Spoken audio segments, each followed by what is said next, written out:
बिस्मिल्लाहिर्रहमानिर्रहीम। अस्सलाम वालेकुम नादरीन, आप यूट्यूब चैनल देख रहे हैं। मैं इमरान ख़ान हूँ। सबसे पहले कुछ बड़ी इंपॉर्टेंट ख़बरें हैं, लेकिन उतनी बड़ी डेवलपमेंट्स आज के दिन में नहीं है। मैं कुछ चीज़ों को रिव्यू करूँगा, कुछ थोड़ा सा मेरा एनालिसिस है एक दो चीज़ों पे, वो भी आपके सामने रखूँगा। एक दो ख़बरें हैं वो भी आपके साथ शेयर करता हूँ। इस हुकूमत ने नादरीन वो तबाही फैलाई है पाकिस्तान के अंदर कि कोई भी तबका ऐसा नहीं है जो एहतजाज नहीं कर रहा। सियासतदान एहतजाज कर रहे हैं, आम लोग एहतजाज कर रहे हैं, हत्ता के वकला एहतजाज कर रहे हैं, सहाफ़ी अलग एहतजाज कर रहे हैं। अदलिया को तबाह कर दिया, वकील एहतजाज कर रहे हैं। जो मीडिया को तबाह कर दिया, जो इस वक्त काला कानून लाए हैं, उसके ऊपर मीडिया एहतजाज कर रहा है। ताजिर एहतजाज कर रहे हैं, नौजवान एहतजाज कर रहे हैं, किसान एहतजाज कर रहे हैं, मजदूर एहतजाज कर रहे हैं। दिहाड़ीदार तबका जो है उसका नुकसान हो रहा है। किसी की रेडी तोड़ देते हैं, किसी का छोटा मोटा वो बेचारे ने बनाई होती है दुकान, वो तोड़ देते हैं। अच्छा, आप ये तजावज़ात के नाम के ऊपर ये एक्शन होते हैं, दुनिया भर में होते हैं, लेकिन जो हुकूमत होती है ना, उसका काम होता है लोगों की फलाह। आप ये एक्शन लें, लेकिन साथ साथ लोगों के मुतबादल रोज़गार का बंदोबस्त भी करें। लेकिन ऐसा कुछ किया नहीं गया। लोग फट पड़ते हैं, लोग जब उनके सामने माइक या कैमरा जाता है तो वो बताते हैं कि उनके साथ क्या हुआ है। बहरहाल इस हुकूमत ने बहुत मायूसी फैलाई है और बहुत ज़्यादा एहतजाज हो रहे हैं दुनिया भर में। जहाँ पे इनकलाब आते हैं ना नादरीन, वो कोई महंगाई की वजह से नहीं आते, या कोई बैड गवर्नेंस की वजह से नहीं आते, या कोई इस तरह के मामला जो है उनसे दुनिया के अंदर इनकलाब नहीं आते, या बड़ी तहरीकें खड़ी नहीं होती।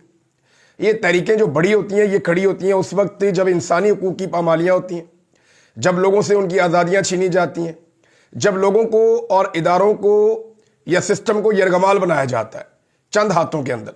जब पुतली तमाशा शुरू होता है तो उस वक्त दुनिया में इनकलाब आते हैं, बड़े एहतजाज होते हैं, बड़ी तहरीकें चलती हैं। तो पाकिस्तान में ये लवाजमात तकरीबन पूरे हैं, लेकिन अभी तक हम ये देख रहे हैं कि एफर्ट होती ज़रूर है। एक पॉलिटिकल पार्टी की कॉल के ऊपर पूरी रियासत अपनी ताकत इस्तेमाल करती है उन्हें कुचलने के लिए, और दूसरी तरफ लोग उनके साथ अपने आप को जोड़ते हैं। लेकिन जो वकला को करना था, जो मीडिया को करना था, जो सिविल सोसाइटी को करना था, जो बाकी पॉलिटिकल पार्टीज़ को रोल प्ले करना था, किसी ने नहीं किया बदकिस्मती से। हत्ता कि जजेस भी कंप्रोमाइज़ रहे। हम ये देखते रहे, कंप्रोमाइज़ क्या रहे, पार्टी बने रहे। कादी फायद ईसा ने क्या किया?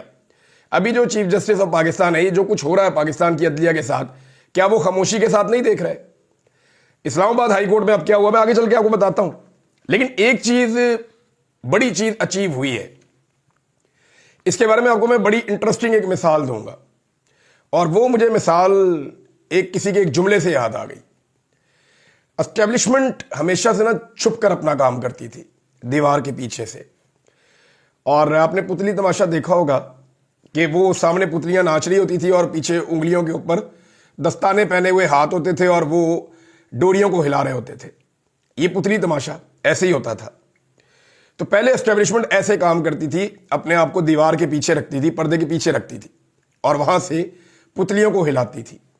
नॉर्मली ऐसा ही होता था। कभी कभी पुतलियां खुद काम करती थी, कभी एस्टेब्लिशमेंट उनसे काम लेती थी। ज्यादातर एस्टेब्लिशमेंट रेलिवेंट रहती थी पूरे तमाशे में। एस्टेब्लिशमेंट ने हमेशा अपने आप को पाकिस्तान में छुपा कर रखा है। इमरान खान वो आदमी है जिसकी वजह से दूसरी तीसरी मरतबा, ये डिक्टेटर्स के दौर आप निकाल दें, डिक्टेटर के दौर में तो नंगी होकर एस्टेब्लिशमेंट सामने आ जाती है ना। जैसे ज़ियाउल आ गया कपड़े उतार के, जैसे परवेज मुशर्रफ आ गया, जैसे अयूब खान और जनरल याया आ गया। ये लोग तो कपड़े उतार के सामने आ जाते हैं, जनाब अब हम नंगे हैं, हम डिक्टेटर हैं, देखो जो करना करो। लेकिन यहां पे जो जमहूरी एतवार है उनके अंदर बहुत मुश्किल और कम होता है ऐसा जो इमरान खान ने किया है। मैं आपको एक वीडियो गेम से समझाता हूं।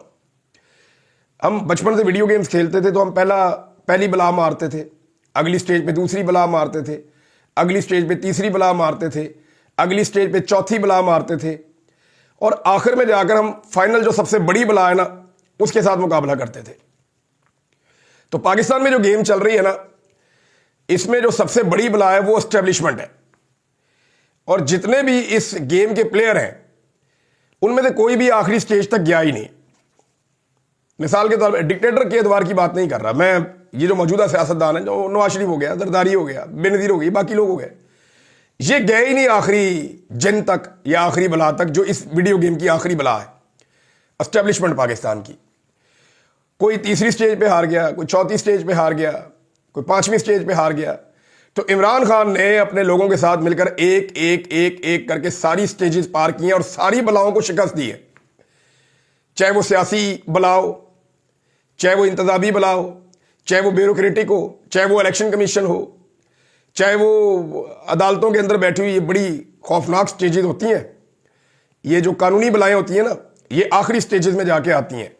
और फाइनली इमरान खान इस वक्त पाकिस्तान की सबसे बड़ी बला, यानी सबसे बड़ी बला तक पहुंचने में इमरान खान कामयाब हो गया और अब एस्टेब्लिशमेंट के सामने खड़ा है। ये वाहिद आदमी है मौजूदा पूरी सियासी क़यादत के अंदर जो इस सियासी गेम के अंदर आखिरी बला तक पहुंच गया और उसके सामने खड़ा है। अब ये आखिरी स्टेज है, इमरान खान ने पार करनी है। ये इमरान खान की कामयाबी है। इसको सिंपल करें तो ये है। बाकी सारे जो है वो कहीं ना कहीं फारग हो गए और उन्होंने नया टोकन लेके दूसरी गेम शुरू कर दी, जूते पॉलिश वाली। तो वो जूते पॉलिश वाली गेम में चले गए।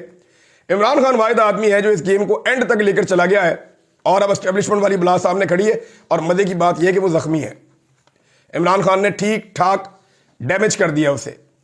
अब आपको याद होगा जब हम गेम खेलते थे ना, तो आखिरी बला जब हम गेम खेलते थे ना, तो मेरे एक दोस्त ने एक दिन एक वाकया मुझे याद है कि उसकी वो आखिरी बला पे पहुंच गया। एक बड़ी मुश्किल गेम थी, तो जिन लोगों के हाथों में अपने टोकन थे ना, उसके खत्म हो गए, तो वो अपने टोकन डालते जा रहे थे कि मार मार इसको हम देखना चाहते हैं, इसके बाद इस गेम का इख्तिताम कैसे होता है। तो लोग अपने टोकन डाल रहे थे। और अगर इमरान खान को जितवाना है तो पाकिस्तानियों को अपने टोकन डालने पड़ेंगे। इमरान खान के टोकन खत्म हो जाए इससे पहले आप सबको अपने टोकन डालने पड़ेंगे और इमरान खान साहब ने उसका बंदोबस्त कर लिया है। मैं इससे ज्यादा सिंप्लीफाई इसको कर नहीं सकता था और यही मेरा कसूर है कि मैं आम आदमी को आम आदमी की जुबान में बात समझाने की कोशिश करता हूं, जिसकी वजह से मेरे से बड़ी तकलीफ है सबको। एक जुमले में मैं अपनी बात कर लूं, मैं बड़ी तफसीलात मुझे बतानी है अभी। अहमद नूरानी साहब बड़े अच्छे जर्नलिस्ट हैं, उन्होंने मुझे कहा कि मुझे वो सारी चीजें बतानी चाहिए जो मेरे साथ हुई, पाकिस्तान की एस्टेब्लिशमेंट ने, एजेंसियों ने किया मेरे साथ, ना सिर्फ अगवा करने का बल्कि और बड़ी लंबी कहानी है। तो मैं एक इंटरव्यू करूंगा, एक दो तीन इंटरव्यूज करूंगा, बल्कि उनमें सारा कुछ बताऊंगा। मैंने ये सब कुछ मैंने बताया हुआ है, लेकिन इतना लंबा इंटरव्यू तो नहीं होता ना। वो टुकड़ों के अंदर कभी कोई चीज बता दी, कभी कोई चीज बता दी, कभी ये बता दिया कि ये सही नहीं उठाया था, कभी ये बता दिया फलां जगह पे रखा था, कभी ये बता दिया मेरे से मांगते क्या थे, कभी ये बता दिया टॉर्चर कैसे करते थे। वो सारी चीजें मैंने बताई हैं, लेकिन मैं पूरी तफसीलात के साथ, वो ठीक कह रहे हैं, उनका आइडिया अच्छा है, मैं इसके ऊपर काम करूंगा। नादरीन, एक कार्टून छपा है डॉन अखबार में और ये इस वक्त अक्कासी कर रहा है पाकिस्तान के हालात की। जरा आप ये कार्टून देखें। आप डॉन अखबार में जो कार्टून छपा पहले वो देखें, फिर उस कार्टून में पाकिस्तानियों ने एक तरमीम की है, फिर आप वो वाला कार्टून भी देखें। ये जो कार्टून छपा है इसके ऊपर एक स्टेट, रियासत का एक छत बनी हुई है, रियासत की एक इमारत बनी हुई है, उसके 4 पिलर हैं। और ये वैसे कहा भी जाता है कि रियासत अगर एक इमारत है तो उसके 4 सतून हैं, जिनमें से एक जनाब पार्लियामेंट है, एक एग्जीक्यूटिव है, एक जुडिशरी है और एक मीडिया है। मीडिया को सबसे आखिर में शामिल किया गया था, अब मीडिया बहुत इंपॉर्टेंट हो गया है, सोशल मीडिया भी आप कह सकते हैं। तो रियासत इन 4 सतूनों पर टिकी हुई होती है। अगर इनमें से कोई सतून गिर जाए, रियासत कमजोर हो जाती है, दूसरा गिरे और कमजोर हो जाती है, तीसरा गिरे तो ये गिरने के इसके खतरात हो जाते हैं, और चौथे सतून के बाद तो ये धड़म हो जाती है। तो इन्होंने दिखाया जी कि मीडिया का सतून भी गिर चुका है, जुडिशरी का सतून भी गिर चुका है, पार्लियामेंट का सतून जो है वो बहुत बुरी हालत में है, जगह जगह से टूटा हुआ है और गिरने के करीब है, जबकि एग्जीक्यूटिव जो है उसका सतून इस वक्त खड़ा है। पार्लियामेंट कहते हैं ये कौमी असम्बली, सेनेट, इनको पार्लियामेंट कहते हैं। मीडिया और जुडिशरी को आप जानते हैं, लेकिन इसके अंदर एक तरमीम की है। और रिजवान साहब बड़े अच्छे दोस्त हैं हमारे, उनको हैप्पी बर्थडे, बल्कि मुझे पता चला दोस्तों से उनकी सालगिरह, उनका जन्मदिन है। अल्लाह ताला उनकी ज़िंदगी में, उनके काम में बरकत डाले और अल्लाह ताला उन्हें मज़ीद कामयाबियाँ अता फरमाए। शहीद अरशद शरीफ के वो तालिब इल्म हैं, उनके स्टूडेंट हैं और हमारे लिए बड़ी फ़ख्र की बात है, बड़े अच्छे नौजवान हैं, बड़ा ज़बरदस्त काम करते हैं। तो रिजवान साहब जो है उन्होंने इसके अंदर एक तरमीम करके जो ट्वीट लगाई वो ये है कि पार्लियामेंट वाला सतून भी गिर चुका है, अब सिर्फ ये पूरी की पूरी जो इमारत है, पूरी जो रियासत है, ये एक सतून पे खड़ी है और वो सतून है एग्जीक्यूटिव का। और एग्जीक्यूटिव के अंदर ना बहुत सारी चीजें आती हैं, यानी इंतजामिया है ना, इसके अंदर ब्यूरोक्रेट होंगे, तो पुलिस होगी, ये होगा, सिर्फ बंदूक के बलबूते पे खड़ी है बस। ये रियासत अब सिर्फ बंदूक के जोर पे खड़ी है। अगर बंदूक ना हो تو سب ٹھیک ہو سکتا ہے. اور یہ یاد رکھیے گا یہ جو باقی پلر گرے ہیں نا یہ اسی بندوق نے گرائے ہیں. میں آپ کو کنفرم کر رہا ہوں یہ جو باقی پلر گرے ہیں یہ اسی بندوق نے گرائے ہیں. سب سے پہلے جب فارم 47 کے اوپر ایک جعلی حکومت بنائی گئی تو پہلا حملہ کیا گیا جوڈیشری کے اوپر. پہلا تو پارلیمنٹ پہ ہوا نا. فارم 47 پہ جعلی حکومت بنائی اور پارلیمنٹ کی عمارت جو ہے وہ بندوق کے زور پہ گر گئی. جعلی رزلٹ آ گئے, جعلی حکومت بن گئی تو پارلیمنٹ والی عمارت تو اس دن زمین بوس ہو گئی جب جعلی قوانین بن رہے تھے. اس کے بعد جوڈیشری کی باری آئی اور پھر جوڈیشری کو بھی تباہ کر دیا گیا بندوق کے زور پہ. پھر میڈیا کی باری آئی, اب میڈیا کو بھی تباہ کر دیا گیا بندوق کے زور پہ. اب یہ ملک صرف بندوق کے زور کے اوپر کھڑا ہے اور بندوق کے بل بوتے کے اوپر کوئی بھی کبھی بھی لمبے عرصے تک حکمرانی نہیں کر سکا. یہ دنیا کی تاریخ ہے. حکمرانی جو ہے نا اصولوں کے اوپر ہوتی ہے, کچھ معاہدوں کے اوپر ہوتی ہے, کچھ پیٹرنز ہوتے ہیں جن کے اوپر چل کے حکمرانی ہوتی ہے. بندوق کے اوپر حکمرانی نہیں ہوتی. جنہوں نے کرنے کی کوشش کی ہے ان کی حالتیں آپ جا کے چیک کر لیں, ان کے ملکوں کی حالتیں آپ جا کر چیک کر لیں, ان کی عوام کی حالتیں آپ جا کر چیک کر لیں, اور یہ تجربہ کبھی بھی لمبا ہوتا نہیں ہے. بہرحال یہ ڈان اخبار میں جو چھپا اس کی زبردست لوگوں نے عکاسی کی ہے, میں نے آپ کے ساتھ شیئر کیا. اب جو جوڈیشری کا پلر گرایا گیا اس میں ابھی صحافی الگ احتجاج کر رہے ہیں, ان کے ساتھ پنجاب میں ان کا بڑا تگڑا احتجاج چل رہا ہے. لاہور میں عالیہ حمزہ صاحبہ ہوں یا اراکین صوبائی اسمبلی ہوں یا احمد خان بچڑ صاحب ہوں یا باقی لوگ, وہ سب مل کر تحریک انصاف کے لوگ جو ہیں وہ اب احتجاج کر رہے ہیں. سول سوسائٹی بھی ساتھ مل کر, وکلا بھی ساتھ مل کر احتجاج کر رہے ہیں صحافیوں کے.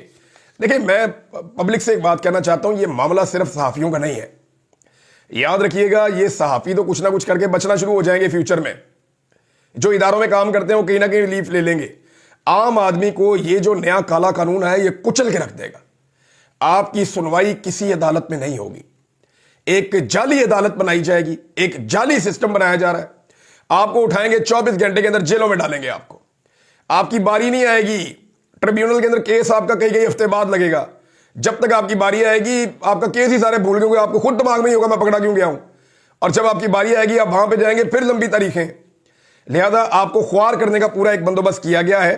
اس سے زیادہ کالا اور بدترین قانون ہو نہیں سکتا. پوری دنیا میں اس کے خلاف آواز اٹھ رہی ہے. امریکی اسٹیٹ ڈپارٹمنٹ نے بھی اس کے خلاف سٹیٹمنٹ دیا ہے. اب آج ناظرین یہ جو اسلام آباد ہائی کورٹ میں ہوا, 3 ججز نئے لے آئے, دوسری ہائی کورٹ سے لے کر آئے اور انہیں لا کر جو ہے وہ اب ایک نئی لسٹ بھی جاری کر دی گئی ہے. یعنی چیف جسٹس اسلام آباد ہائی کورٹ نے نئی لسٹ جاری کر دی ہے. اس لسٹ کے اندر جو سب سے سینئر جج رکھ دیا ہے وہ ڈوگر صاحب کو رکھ دیا ہے. یعنی سرفراز ڈوگر صاحب کو سب سے سینئر قرار دے دیا گیا. اب آپ سمجھیں نا کہ ان کو سب سے سینئر اس لیے قرار دیا گیا کہ انہی کو چیف جسٹس بنانے کا ارادہ ہے. اب اگر آپ سینیورٹی لسٹ دیکھیں تو وہ تبدیل ہو گئی ہے. حالانکہ ججز نے کہا تھا کہ اگر باہر سے کوئی جج آئے گا اور وہ نیا حلف لے گا, اس کو لینا پڑے گا. جب وہ نیا حلف لے گا تو وہ جونیئر جج ہوگا, سینئر نہیں ہوگا. لیکن یہاں انہیں سب سے سینئر کر دیا گیا چیف جسٹس کے بعد پہلے نمبر پہ. پھر محسن اختر گیانی. تو محسن اختر گیانی صاحب سے یا اسلام آباد ہائی کورٹ کے ججز سے جو انصاف اور قانون کے مطابق چلتے ہیں ان سے جان چھڑانے کے لیے جسٹس عامر فاروق صاحب جیسا ایک جج لاہور ہائی کورٹ سے انہیں لایا گیا اور لا کر ان کو سینئر ترین جج بنایا گیا. اب انہیں چیف جسٹس بنایا جائے گا. دیکھیں یہ اس دفعہ میں کہہ رہا ہوں نا کہ اسٹیبلشمنٹ والا جن یا بلا وہ سامنے آ کے کھڑی ہے. یہ ہمیشہ چھپ کے کاروائی ڈالتے تھے, چھپ کے کاروائی نہیں ڈالتے. سامنے آپ کو نظر آ رہا ہے سارا کچھ, سامنے آ کر کھڑے. کیوں سامنے آ کر کھڑے ہیں؟ یعنی یہ تو ایسے کام ہوتے نہیں تھے. اب آپ کو نظر آ رہا ہے, آپ پہلے سے بتا دیتے ہیں اب یہ ہونے والا. اب یہ آئینی بینچ کا ہم پہلے سے بتا دیتے کہ یہ ہونے والا ہے. 26ویں آئینی ترمیم ہمیں پتا تھا کیسے ہوگی. ہمیں یہ بھی پتا تھا کہ اس بینچ میں کس کس کو شامل کیا جائے گا. ہمیں یہ بھی پتا تھا کہ 3 ججز میں سے یہ کمیٹی اٹھے گی تو کس کو چیف جسٹس بنائے گی. وہی ہوا. تو کوئی چیز ایسی نہیں ہے جس کی ہم پہلے سے پیشن گوئی نہ کر سکیں, کیونکہ نظام ننگا کھڑا ہے, سامنے نظر آ رہا ہے. تو جناب یہ اب ایک ایسے جج کو دوبارہ سے بنانے کی کوشش کی جا رہی ہے جو عامر فاروق صاحب کی طرح اسلام آباد ہائی کورٹ کے اندر خدمات سر انجام دے سکیں. ناظرین دھمکی جو لگائی ہے پاکستان تحریک انصاف کو کہ اگر انہوں نے احتجاج کیا تو پہلے کی طرح قتل عام کیا جائے گا, کیونکہ قتل عام ہی ہوا تھا نا پہلے. تو جب وزیر داخلہ یہ کہتا ہے کہ جی پہلے والا سلوک کریں گے یا پہلے سے زیادہ کریں گے, کچھ لوگ کہتے ہیں, تو اس کا مطلب یہی ہے نا کہ قتل عام ہی ہونا ہے دوبارہ. پہلے بھی لوگ آئے, نہتے لوگ تھے, احتجاج کر رہے تھے, کسی ایک پولیس والے کو گولی نہیں لگی, کسی ایک رینجر والے کو گولی نہیں لگی, کسی ایک وہاں پہ سیکورٹی فورسز کے کسی بندے کو گولی نہیں لگی. ساری گولیاں جو ہیں وہ مظاہرین کو لگی ہیں. تو وہ اچھے مسلح تھے کہ گولیاں ساری کھا کے چلے بھی گئے, اور وہ پشتون تھے. وہ پشتون کا ایسا تو نہیں ہے کہ اس کو ہتھیار چلانا نہیں آتا, ہر گھر کے اندر ہتھیار ہے. गाड़ी का दरवाजा खोलो तो साथ पिस्टल लगा हुआ होता है दरवाजे के साथ। तो उनको वहां पे हलफ दे देकर उनके हथियार घरों में छुड़वा के उनको लाया गया था कि आपने मुसल्ला होकर नहीं जाना, ताकि कोई पंगा ना हो जाए वहां पे। तो अब जनाब मामला यह है कि ये जो कत्लेआम किया गया था उसकी दोबारा धमकियां उसी नौयत की दी जा रही है। अगर दोबारा ये कत्लेआम किया गया तो इस पे जो रद्द-ए-अमल है वो तो पहले सबसे आ गया है जनाब जुनैद अकबर साहब का, और उन्होंने दो चीज़ें कही हैं। उन्होंने मोहसिन नकवी साहब को तगड़ा जवाब दिया। उन्होंने कहा जी मोहसिन नकवी और इसके लाने वालों की ये गलत फहमी है, 26 नवंबर को हमें अंदाज़ा ही नहीं था कि तुम गोलियां मारोगे, लेकिन अब की बार गोलियां खाने की तैयारी के साथ हम आएंगे। इमरान खान बस एक दफ़ा हुक्म कर दे, तुम हमें किसी सूरत नहीं रोक सकोगे, जुनैद अकबर साहब ने बताया। जुनैद अकबर ने कहा कि वज़ीर दाखिला को अपनी बातों पर शर्म आनी चाहिए, इस बार हम तैयारी के साथ इस्लामाबाद आएंगे। मोहसिन नकवी को खबरदार किया कि इस बार हम तैयारी के साथ निकलेंगे, हमें उम्मीद नहीं थी कि हम पर गोलियां चलाई जाएंगी। वज़ीर दाखिला और उन्हें लाने वाले इस गलतफहमी में ना रहे कि उनके हथकंडों से हम डर जाएंगे। इमरान खान ने हुक्म दिया तो उन्हें और आवाम को मायूस नहीं करेंगे। अब ये पेशावर मोटरवे टूल प्लाजा पर पहुंचे तो उनका इस्तकबाल भी किया गया काफ़ी ज़्यादा, जब पहली दफ़ा उधर को गए खैबर पख्तूनख्वा में पेशावर की तरफ। लेकिन एक चीज़ और मैंने यहाँ पे नोट की है और ये बहुत इंपॉर्टेंट है। इमरान खान साहब ने अली अमीन गंडापुर साहब को कुछ अहकामात जारी किए थे और ये खबर यहाँ पे मेरे पास मौजूद है। इमरान खान साहब ने अली अमीन गंडापुर साहब को कहा था कि ज़रा खुल कर आप बोलें और सबके सामने आप ये बात करें कि आईजी खैबर पख्तूनख्वा को वार्निंग दे और उसे बताएं कि किसी किस्म का जुल्म बर्दाश्त नहीं किया जाएगा। कारकुनों को हरासा किया गया तो फिर इसको बर्दाश्त नहीं करेंगे। तो अली अमीन गंडापुर ये भी बताएं कि ये आईजी हमारी मर्जी से नहीं लाया गया, हमारे ऊपर मुसल्लत किया गया है। इमरान खान साहब के वादे अहकामात के बावजूद अली अमीन गंडापुर साहब की तरफ से खामोशी है। हो सकता है कि वो बैकडोर चैनल में कहीं पर ये बात कर रहे हो, पब्लिकली तो वो अभी तक खामोशी है। लेकिन जुनैद अकबर ने, जो इमरान खान साहब ने अली अमीन गंडापुर को हुक्म दिया था, वो जुनैद अकबर साहब ने कहना शुरू कर दिया। अब जुनैद अकबर ने आईजी खैबर पख्तूनख्वा को वादे वार्निंग दी है कि मैं बातों वाला नहीं हूं, अमल करने वाला बंदा हूं। सुन लो, अगर मेरे खैबर पख्तूनख्वा के किसी कारकुन को हिरासत में लिया तो अव्वल हम हर इस थाने के बाहर धरना देंगे, अगर बात ना बनी तो खैबर पख्तूनख्वा को कॉल दूंगा और आईजी खैबर पख्तूनख्वा तुम्हारे दफ्तर के बाहर धरना होगा। ये जनाब जुनैद अकबर साहब ने कहा। अली अमीन गंडापुर साहब अभी तक खामोश हैं, उन्हें इसके ऊपर स्टेटमेंट देना था और इमरान खान साहब ने उन्हें यह हुक्म दिया था कि आप ये स्टेटमेंट दे दें। नादरीन, साहबजादा हामिद रजा साहब के हवाले से मैं एक चीज़ आपको बताऊं, उनके ऊपर क्यों बार बार छापे पड़ते हैं। अभी दोबारा उनके मदरसे के ऊपर रेड किया गया, इससे पहले भी उनके मदरसे के ऊपर रेड किया गया। कभी उनके घर के ऊपर अटैक करते हैं, कभी उनके स्टाफ को उठा लेते हैं। तो जो बेसिक रीज़न है ना वो दो हैं। देखिए, एक तो साहबजादा हामिद रजा को ज़्यादा लगी लिपटी कर नहीं रहे, इमरान खान साहब के पास भी जाते हैं मिलने के लिए, कमेटी के अंदर भी बड़े मुतहर्रिक थे, मीडिया को भी आगाह करते थे। लेकिन जो असल वजह है ना, वो असल वजह ये है कि चेयरमैन स्टैंडिंग कमेटी बराए इंसानी हुकूक हैं वो, और यहां पे उन्होंने ये मामला उठाया था और ये मामला उस कमेटी के अंदर इस वक्त पेंडिंग है। यहां पे कुछ इख्तियारात हैं उनके पास चेयरमैन होने के नाते, क्योंकि वो स्टैंडिंग कमेटी बराए इंसानी हुकूक के चेयरमैन है साहबजादा हामिद रजा, तो वो उन इख्तियारात को इस्तेमाल करना चाहते हैं और उनको यहां ब्लैकमेल किया जा रहा है। रियासती ताकत से उनको दबाने की कोशिश की जा रही है कि ये वाला काम आप ना करें, और वहां पे डिलेइंग टैक्टिक्स इस्तेमाल किए जा रहे हैं और इसी सिलसिले में ये छापे वापे पड़ते हैं। ये इसको दो एंगल से आपने देखना है। सिर्फ ऐसा नहीं है कि साहबजादा हामिद रजा को बिला वजह टारगेट कर रहे हैं, और लोग भी हैं, उनको क्यों नहीं कर रहे। यहां पे जो एक्टिविटी की है ना, मैंने आपको रिपोर्ट की थी, साहबजादा हामिद रजा ने जो एक्टिविटी की है, उस एक्टिविटी की वजह से साहबजादा हामिद रजा जो है उनके खिलाफ जो है वो एक एक्शन जारी है। कभी उनके ऊपर छापा मारा जाता है, कभी उन्हें परेशान किया जाता है, कभी उनको धमकाया जाता है, कभी उनके लोग उठाए जाते हैं। तो ये सारी चीजें लगातार हो रही हैं। नाज़रीन, वकला की जानिब से एक रिएक्शन सामने आया इस्लामाबाद में। क्या वकला एक तहरीक बना सकेंगे? ये सवाल ही है, इसका जवाब हमारे में से किसी के पास नहीं है। लेकिन जो वकला की जानिब से रिएक्शन है वो ये है, वो ये कह रहे हैं 3 जजेस को जो लाया गया ना इस्लामाबाद हाई कोर्ट में, इसके खिलाफ अब कल मंडे वाला दिन है, तो पीर वाले दिन से उन्होंने कहा जी इस्लामाबाद हाई कोर्ट और जिली अदालतों के बाइकआउट का उन्होंने ऐलान कर दिया।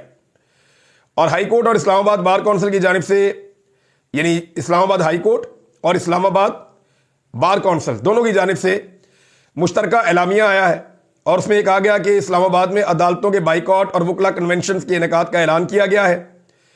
और प्रेस कॉन्फ्रेंस के अंदर जनाब जो वकला रहनुमा उन्होंने कहा कि हम ये तैनातियाँ मुस्तरद करते हैं یہ جج جہاں سے آئے ہیں ہم انہیں وہیں واپس بھیجیں گے. یہ بدنیتی کے ساتھ ان ججز کو ٹرانسفر کیا گیا ہے. عدلیہ کی آزادی پر حملہ ہوا ہے. ملک بھر کی بار کونسل سے مطالبہ کرتے ہیں کہ عدالتی کارروائی کا بائیکاٹ آؤٹ کریں اور جو ہمارے وکلا کنونشن ہو رہے ہیں ان میں شرکت کے لیے نکل پڑیں. یہ ہنگامی طور پہ وکلا یہ کر رہے ہیں.